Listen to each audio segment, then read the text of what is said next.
आज के case studies के इस लेक्चर में आपके समक्ष एक ऐसा जजमेंट रखेंगे जिसको देखने के बाद ये स्पष्ट हो जाता है कि समझदार पत्नी, पढ़ी लिखी पत्नी, नौकरी पेशा पत्नी किस तरीके से अपने पैर पर कुल्हाड़ी पटकती है। उसे शायद ऐसा लगता है मैं कहीं पर भी झूठ बोल सकती हूँ, मैं कानून का कहीं पर भी दुरुपयोग कर सकती हूँ और मैं कहीं पर किसी को भी गुमराह कर सकती हूँ और झूठ बोलकर अपना काम निकाल सकती हूँ। यहाँ पर ये देखने को मिला, लेकिन यहाँ पर पत्नी का दाव उल्टा पड़ गया। एक पढ़ी लिखी पत्नी, समझदार पत्नी, नौकरी पेशा पत्नी कोर्ट में झूठ बोल गई और इसी झूठ की सजा उसको इतनी बड़ी मिली कि कोर्ट ने उसका मेंटेनेंस बंद कर दिया। कोर्ट ने उसके खिलाफ कार्रवाई के आदेश कर दिए।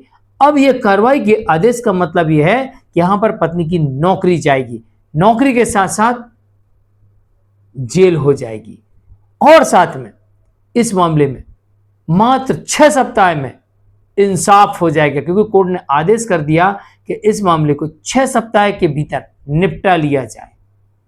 चलिए आज के स्टडीज के इस लेक्चर में आपको डिटेल में लेके चलेंगे। और अक्सर मैंने देखा कई मामलों में पत्नी जानबूझकर झूठा एफिडेविट कोर्ट के अंदर देती है, जानबूझकर झूठा एफिडेविट देती है।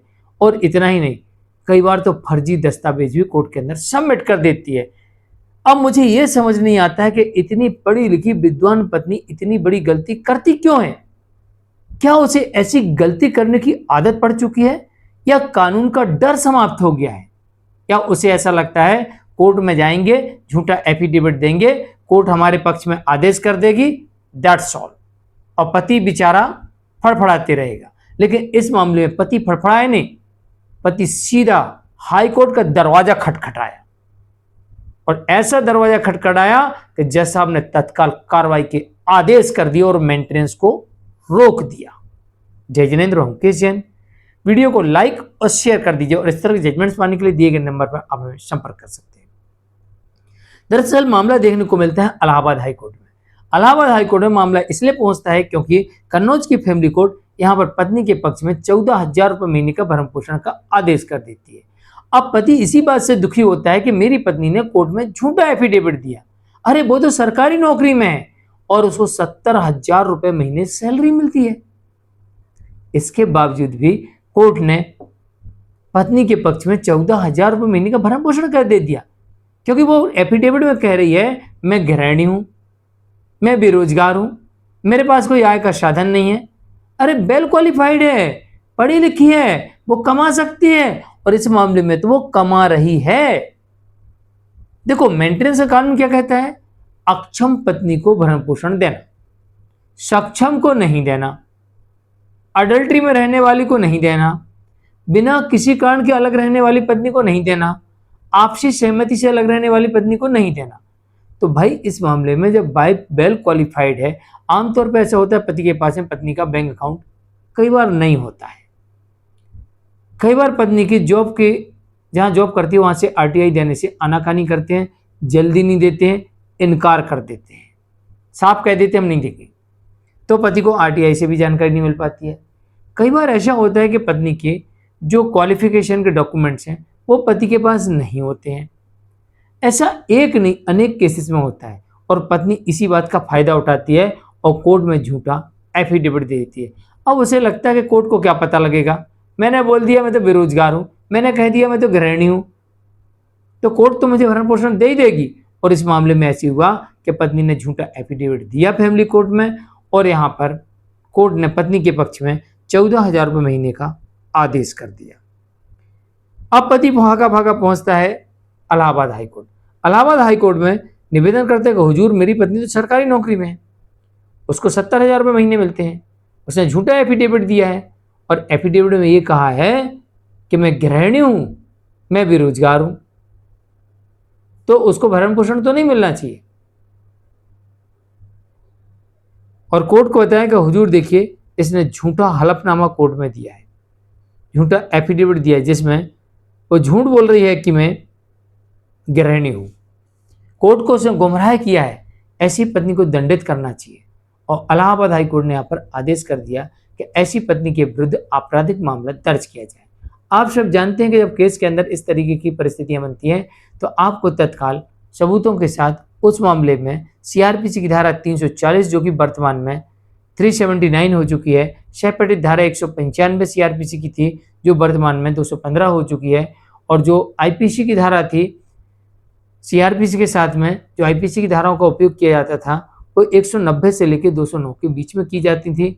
अब वही धाराएं बदल चुकी हैं बीएनएसएस में, 227 से लेकर 247 के बीच में उपयोग की जाती है।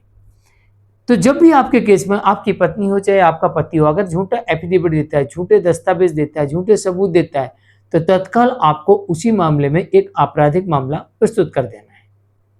और जो आपके खिलाफ इस तरह की आदेश हो गया है, आपको उस आदेश को बैठना नहीं पकड़ के, आपको चुनौती देना है, क्योंकि आप जानते हैं मामला झूठा है, बेवजह मेरे ऊपर ये कार्रवाई की जा रही है, बेवजह मुझसे मेंटेनेंस दिलाया जा रहा है जो नहीं दिया जाना चाहिए था। और पति को इस मामले में यही लगा कि मेरे खिलाफ ये आदेश गलत हुआ है, और पति पहुंच गया हाई कोर्ट, और हाई कोर्ट से निवेदन किया, और हाई कोर्ट ने तत्काल प्रभाव से पत्नी के भरण पोषण बंद कर दिया। भरण पोषण तो बंद हुआ सो हुआ, क्योंकि इस मामले में पत्नी सरकारी नौकरी में है। अब कोर्ट कह रही है इसके विरुद्ध कानूनी कार्रवाई की जाए, तो आपराधिक मामला दर्ज होगा, क्योंकि कोर्ट को गुमराह किया, झूठे सबूत दिए, झूठा एफिडेविट दिया। तो झूठा एफिडेविट देना अपने आप में अपराध है, क्योंकि कोर्ट को आप गुमराह कर रहे हैं ना, तो ऐसे में तो आपको सजा होगी, और आपको सजा होगी तो 1 महीने से कम की तो होने वाली नहीं है, इसमें तो लंबी सजा होती है, 3 साल उससे ऊपर की सजा हो जाती है। तो यहां तो पत्नी को सीधी सजा हो जाएगी, और सजा होगी तो सरकारी नौकरी है, तो यहां से डिपार्टमेंट बर्खास्त कर देगा। तो एक तरफ तो पत्नी को सजा होगी, और दूसरी तरफ पत्नी की नौकरी चली जाएगी। और अब पत्नी को समझ में आएगा कि हमारी होशियारी कितनी ताकतवर है, और ये भी समझ में आएगा कि कानून को कानून ना मानना, कानून की धज्जियां उड़ाना, इसका अर्थ क्या होता है। आप एक पढ़ी लिखी महिला हैं, और आप उसी कानून के अंतर्गत उसी सरकार से तनख्वाह पा रही हैं, और उसी सरकार के कानून को आप ठेंगा दिखा रही हैं। तो अब उस सरकार के कानून को देखिए किस तरीके से आपको यही कानून रुलाएगा। तो इस मामले में जो पत्नी थी मेडिकल कॉलेज में सरकारी नौकरी कर रही थी, और इसी वजह से फिरोजाबाद में पत्नी मेडिकल कॉलेज में नौकरी कर रही थी, सरकारी नौकरी थी, 70,000 रुपये वेतन था उसका, और जो 14,000 रुपये झूठा एफिडेविट दे के उसने आदेश करवा लिया था, तो हाई कोर्ट ने इस आदेश को रद्द कर दिया। हाई कोर्ट के न्यायमूर्ति मदन पाल सिंह एकल पीठ का ये आदेश था, जो कि कन्नौज के मशरूम अली की याचिका पर ये आदेश दिया है। तो एक बात हमेशा ध्यान रखिएगा, भला ही ये किसी का मामला हो, लेकिन एक बात याद रखिएगा, कोई भी व्यक्ति किसी भी केस में झूठा एफिडेविट देता है, झूठा सबूत देता है, झूठा रेंट एग्रीमेंट देता है, तो ऐसे में उस व्यक्ति के विरुद्ध होगी आपराधिक कार्रवाई। कई मामले ऐसे पहले भी देख चुके हैं, और हम आपको आगाह भी कर चुके हैं कि ऐसे मामले में मत फंसिएगा, वरना आपके विरुद्ध हो जाएगी बड़ी कार्रवाई, और फिर आप कुछ नहीं कर पाएंगे इस मामले में, और आप सीधे जेल चले जाएंगे, बड़ी मुसीबत में फंस जाएंगे। जानकारी कैसे लगी कमेंट में जरूर लिखिए, वीडियो को लाइक शेयर कर दीजिए। आज के लिए इतना ही, नमस्कार।